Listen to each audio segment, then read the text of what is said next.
Hello and welcome to episode 100 of the At Sea podcast. We launched this thing on April 30th, 2016, and 100 episodes later, here we are. I want to pause right here at episode 100 to do a couple things, two things very specifically. The first one is simply to say thank you.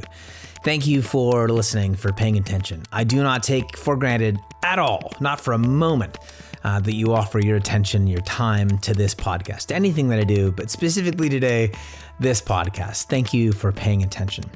If you are a patron, doubly thank you, because not only your attention, but your actual contributions make it possible for me to do this, to take care of equipment costs, and also to free up the time it takes me to invest in these conversations, to do the research. I am enriched by this work. And your support allows me to continue to enter into it. So thank you really very, very much. Thank you also, and very specifically to Dan Portnoy, who is the producer of this episode and really the vast majority of episodes of the At Sea podcast, the last 100 episodes. Your skill set, your attention, your availability. There's just stuff along with this podcast. There's just stuff that's true about my life and that exists in my life that simply would not, were you not the person you are, with the skill set you have and the attention you pay.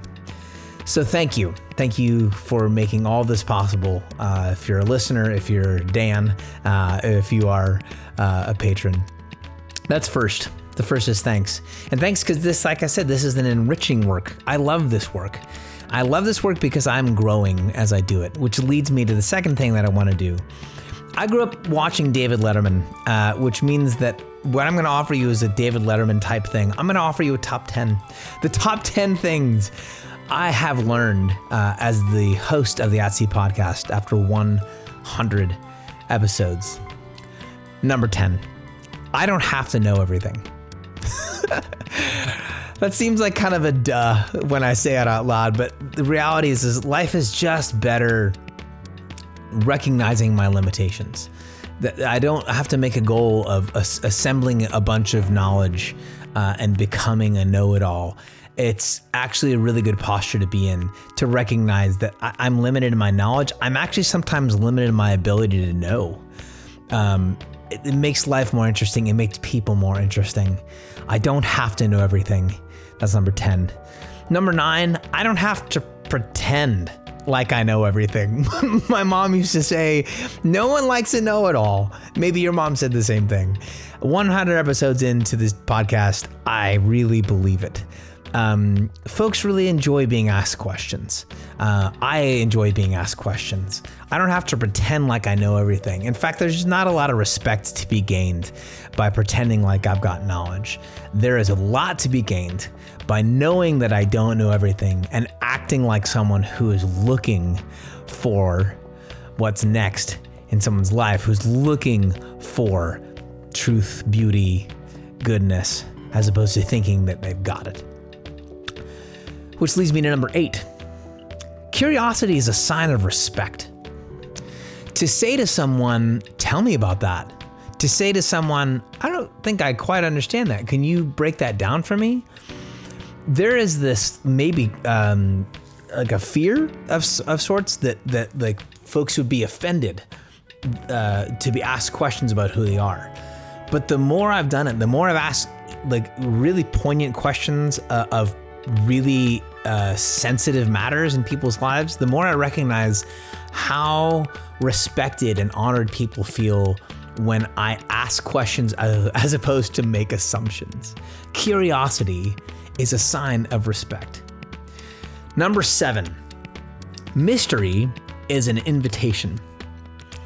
It is often used, the word mystery, maybe misused. It is sometimes misused, the word mystery, as a way to excuse the work it takes to get to know someone, a way to excuse the work it takes or the responsibility of coming to know, of asking good questions and of waiting for answers, or even wading through answers that we don't understand.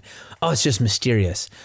No, real mystery, true mystery is an invitation into relationship. It's an invitation into a deeper kind of knowledge. It begins with that sense of like, I don't really get this. It leads to really good questions. Mystery is not a dead end when it comes to culture or religion or anything. It is an invitation. Hey, there's more here. There's more than you can see. There's more than you can know. Maybe there's more that is possible for you to know. Maybe there's actually more than is possible at the edges of human knowledge. Mystery is an invitation and not a dead end. Number 6, knowledge isn't power. Knowledge is a facet of relationship. This notion that it's a saying. I've heard it. I've seen it on posters. Knowledge is power. No, that's true. If the goal in my life is to control, if the goal in my life is to control the world around me, then knowledge can be power. But if the goal in my life is relationship, then knowledge is simply a facet of that relationship. And it ends up being a commitment to a relationship, like a particular commitment to a relationship that I get to know you, I get to see you and experience you now as you are. And knowledge is power means that you have to stay there. Otherwise we have a problem. Once I've come to know you, that's who you are. And if you change, then we've got a problem. But what if instead knowledge is a way for it's a facet of like, I get to see you now, and then as you change, I'm committed to relearning you over the course of time. That's true interrelationally, that's true interpersonally, that's also true societally, that's true institutionally, culturally. Things are as they are now, and I can come to a certain understanding and a grasp, here's that control piece, a grasp of the way things are now. But real knowledge then is like, this is going to change, and when it changes, when you change, I'm going to ask the next set of questions in order to re-enter into this relationship as it exists tomorrow. Knowledge isn't power. Knowledge is a facet of relationship. Number 5,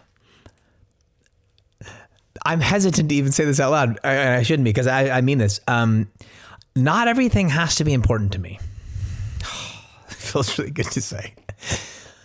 There are things that have been important to my guests over 100 episodes that they're just not as important to me. And some of that has to do with place in life. Some of that has to do with the position of power, that I can't do much about some of the things that some of my guests care deeply about and have committed their lives to. So it can't be important to me in the same way. There are things that are important to me that aren't important to other folks who don't have the kind of access or don't have the same kind of doorways. It's important for me to recognize, like, these are the things that I get to know. These are the things I get to do something about. These are things that are actually important to me, so that I can play my part and respect you for playing your part. That doesn't have to be important to me in the same way that it is to you. I can just think that you're a hero in your specific lane and let you drive in it and do it really well. And then I can stay in my lane and do my part well and trust the whole process. The fabric of the world societally becomes far more interesting, and I get to be more responsible to my part of it if I recognize that not everything has to be important to me. I just want to be really responsible to the stuff that is.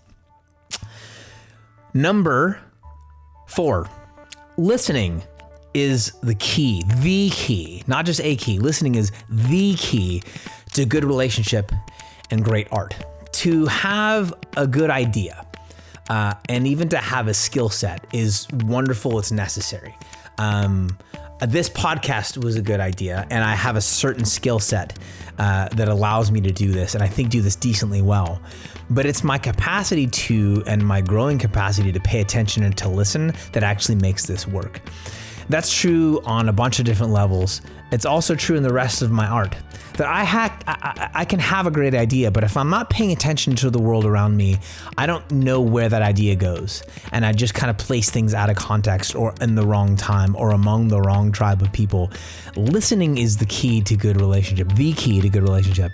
And it is also the key to great art. Number 3, listening is actually hard. Because what it requires me to do is it requires me to put put my agendas to the side. It requires me to relegate my ideas to maybe even better ideas. Listening requires me to slow down and to cease my desire for control, to cease my desire for a certain kind of knowledge. Listening is hard because it requires me to find my place and to stay in it and not try to be the center of every conversation, to not be the center of every culture. Again, as a straight white male, listening has become maybe the most essential practice in my life as I've come to recognize like my necessary place and my better place in my neighborhood, in my world online. And it's been hard because it is more so than anything else, listening is a relinquishing of power or the desire for power. Listening is hard. Number 2, not all stories are good stories. The emphasis on story, the folks over at Pixar like to say that story is king, and I absolutely believe that. Story is king. Story is the framework. Story is the framework for really all kinds of knowledge, relational, institutional, otherwise. Story really is king. But not every story is a good story. There are actually bad stories in the world, and discerning that, having that discernment, recognizing when I'm paying attention to a bad story or recognizing when I'm contributing to a bad story begins with the recognition and the confession that not every story is a good story. There are some stories that are simply bad ones and should be replaced, not necessarily silenced, but should be seized. Yes, remembered so that we would know like, hey, that's a bad story. We don't want to do that again. But some stories should come to an end. Not all stories are good.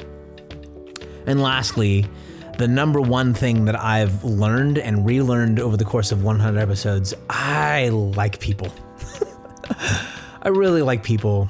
The more knowledge there is in the world of how bad things are, how bad things can be, how badly we can mess things up, how complicated and mean people can be. It could be really easy to become jaded, not just to culture, not just certain cultures, not just to religion and not just to politics, but to become jaded in a deeper sense. I'm so glad that after all these years of paying attention and listening and being in conversation, I continue to fall in love with people. I continue to love and like who people are. I really do like people.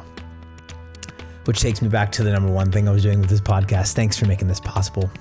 Thanks for joining me for this episode of the thanks for joining me for this episode of the Yatsy podcast. We will return to our regularly scheduled program in the next few weeks. Thanks for 100 episodes. Let's do 100 more.